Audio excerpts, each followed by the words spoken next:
போட்டிருக்காங்க. ஸோ அந்த போர்டை ஃபாலோ பண்ணி நாங்களும் அப்படியே போக ஆரம்பித்தோம். நெக்ஸ்ட் டைம் அந்த மாதிரி வர மாதிரி இருந்தால் ஞாயிற்றுக்கிழமை வாங்க அப்படின்னு சொல்லிட்டாங்க.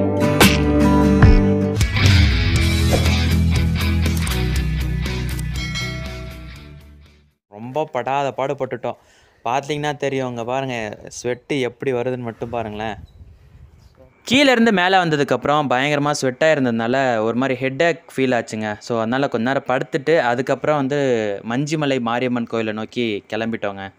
நாங்கள் கிளம்புன அந்த சிவன் கோவிலேருந்து மஞ்சுமலை மாரியம்மன் கோயில் வந்து கிட்டத்தட்ட ஒரு 8 கிலோமீட்டர் இருக்குங்க. அதில் வந்து ஒரு 3லேருந்து 4 கிலோமீட்டர் வந்து அதே மாதிரி அந்த ஆஃப் ரோடு தான் கண்டினியூ ஆச்சு.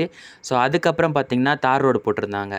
அந்த மஞ்சுமலை கிராமம் எப்படி இருந்துச்சுன்னா, சேம் கொடக்கரை எப்படி ஒரு மலை கிராமமோ சேம் அதே மாதிரி தான் இந்த மஞ்சுமலையும் வந்து ஒரு மலை கிராமம்.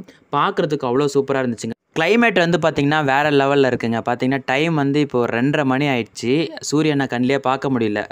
ஃபுல்லாக மேகமூட்டமாக தான் இருக்குது. சில்லுன்னு அந்த கிளைமேட் காலையில் நாங்கள் வரும்போது எப்படி ஃபீல் ஆச்சோ அதே ஃபீல் தான் இப்போ வரைக்கும் கண்டினியூ ஆகிட்டு இருக்குங்க.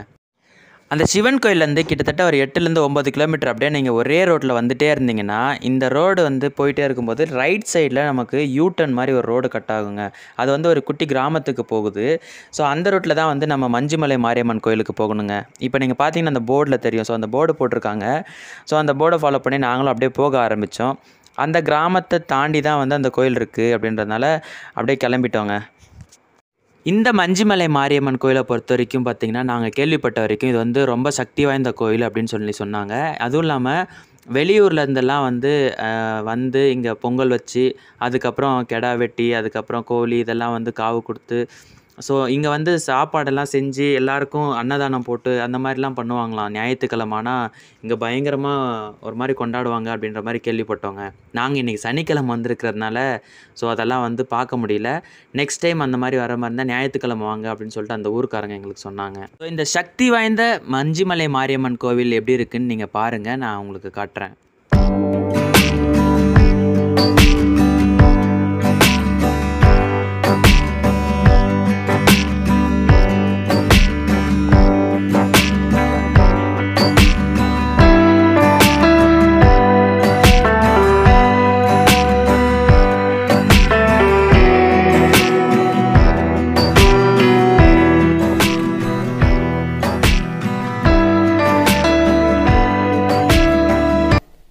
கோவிலில் நல்லா சாமி கும்பிட்டு முடிச்சதுக்கப்புறம் வெளியில் வந்தோங்க. வெளியில் வந்த உடனே இன்னொரு ஃபால்ஸ் இருக்குது போகலாமான்னாங்க. ஐயோ நான் ஃபால்ஸுக்கும் வரல ஒன்றும் வரல, என்னை ஆளை விடுங்கடா அப்படின்னு சொல்லும்போது, இல்லை இது வந்து ரொம்ப ரொம்ப பக்கத்தில் இருக்குது அப்படின்னு சொன்னார்.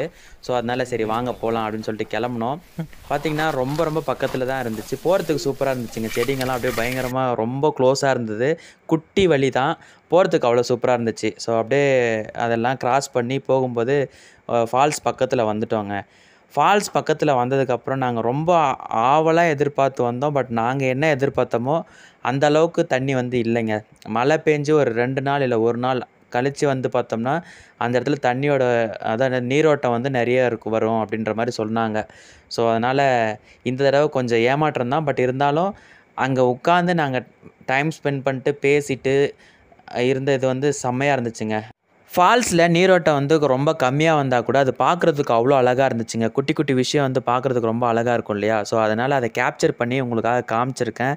அந்த வீடியோ எப்படி இருக்குன்னு பாருங்களேன்.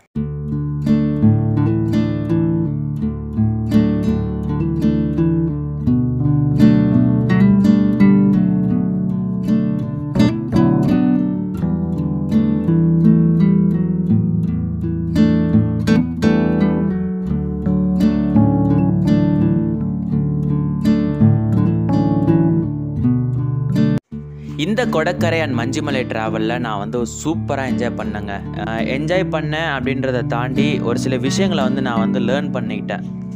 மெயினாக ஒரு விஷயம் சொல்லணுன்னா, ஒரு விஷயம் பண்ணுறோம் அப்படின்னு சொல்லிட்டு இறங்கினதுக்கப்புறம் எவ்வளோ தடைகள் வந்தாலும் நம்ம அதெல்லாம் பொருட்படுத்தாமல் நம்ம பாட்டுக்கு முன்னாடி போயிட்டே இருக்கணுங்க. நம்ம முன்னாடி அந்த மாதிரி போயிட்டே இருந்தோம்னா கண்டிப்பாக நமக்கான வழிகள் எல்லாமே ஓப்பன் ஆகும். கண்டிப்பாக நம்ம என்ன நினச்சோமோ அதை அச்சீவ் பண்ணலாம். இந்த விஷயத்தை நான் எங்கே கற்றுக்கிட்டேன்னு பார்த்தீங்கன்னா, அந்த காட்டுக்குள்ளார என்ட்ரானதுக்கப்புறம் நாங்கள் அந்த யானை வந்துடும், மிருகங்கள் வந்துடும், பயமாக இருக்குது அப்படின்னு சொல்லிட்டு திரும்ப வந்துடலாம் அப்படின்னும் போது கூட விடாமல் நாங்கள் வந்து முன்னாடி போயிட்டே இருந்தோம். அந்த நேரத்தில் தான் தாத்தா வந்து எங்களுக்கு ஒரு தைரியத்தை கொடுத்து முன்னாடி கூட்டிகிட்டு போனார்.